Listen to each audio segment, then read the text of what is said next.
It'll take a couple of police officers to very carefully pick them up off the ground and carry them outside the fence of the park.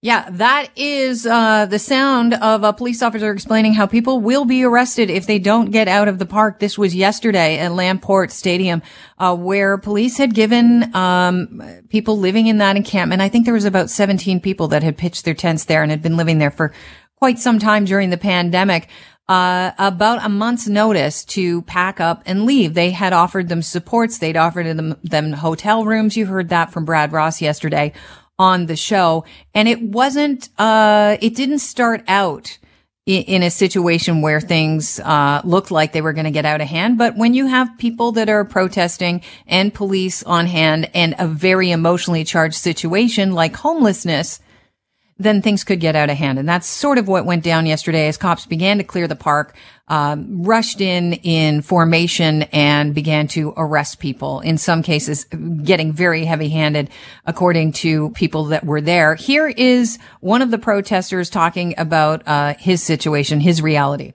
It's a war, and I don't want to be in the war. I want to be in the peace.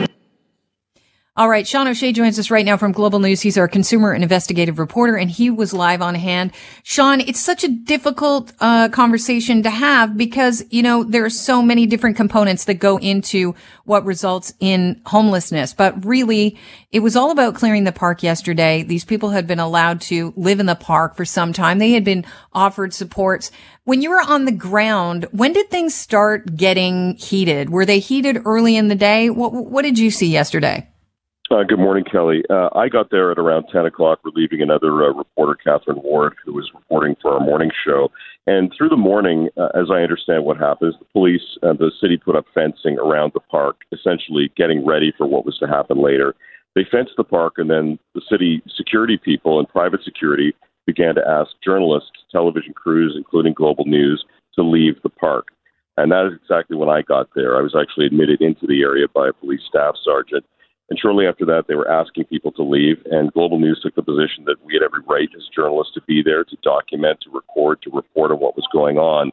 So I would say at around noon, it was clear that there was going to be a police action. They were forming up. There were hundreds of police officers there. There were mounted unit officers there. There were court services trucks brought in. And a staff superintendent from Toronto Police came in and said the time was basically up.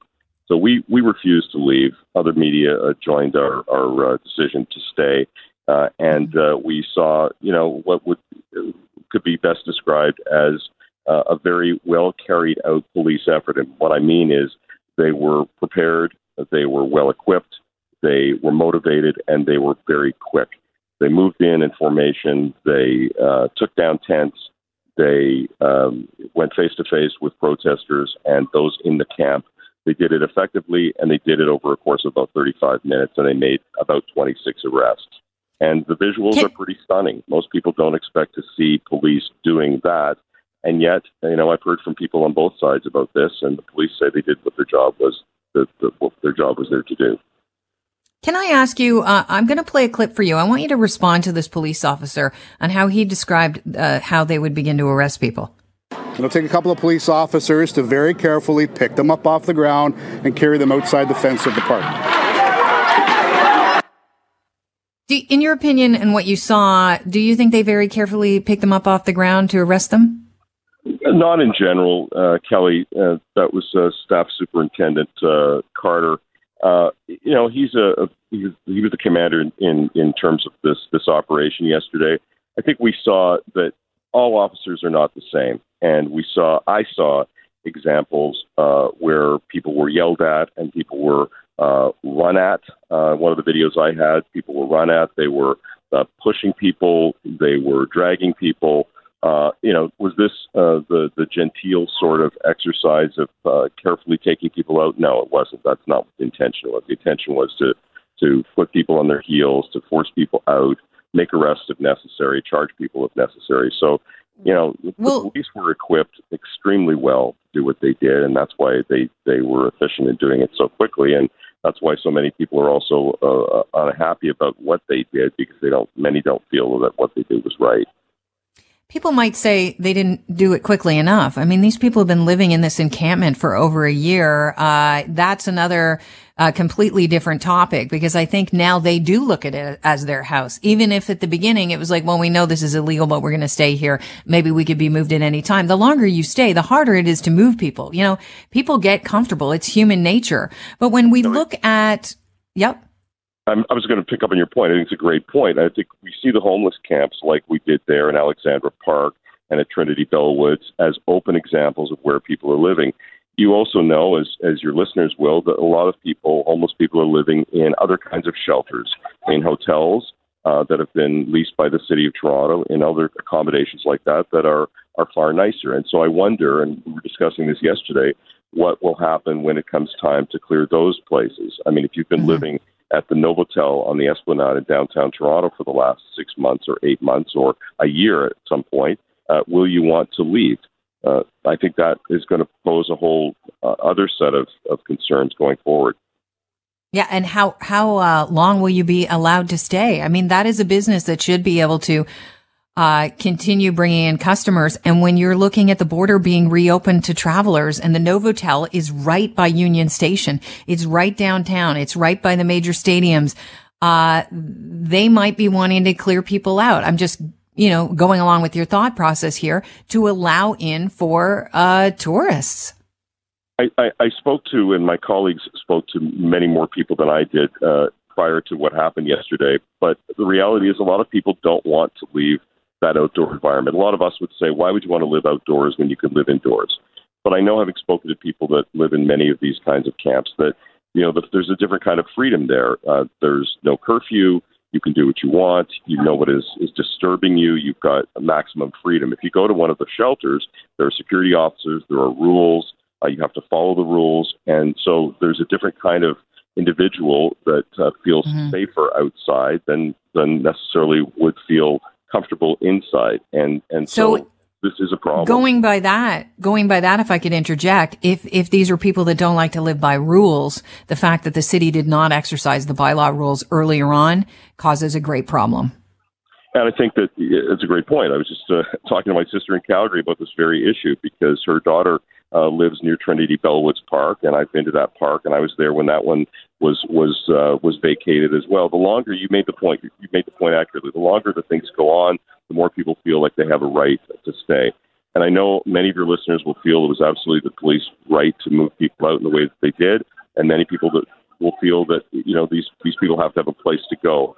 The reality is, though, you're right. If you stay longer in one place, you take it as your home, and it's far harder to leave. And I think that's what we saw yesterday as well, as the police action in very quickly, and I say quickly, ridding this park of the people who live there, and over the course of a few hours, cleaning up the needles and cleaning up the weapons that they found, and the housekeeping items that go along with people living in tents and cooking and living for a period of many months.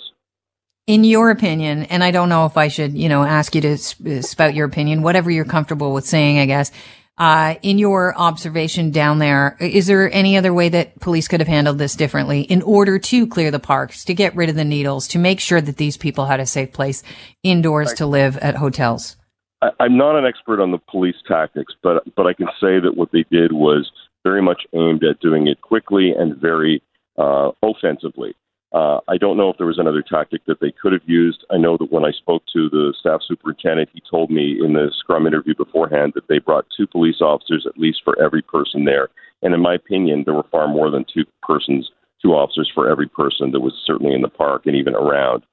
Did they need to shove and move people out who were outside the fenced area the way they did? Probably not.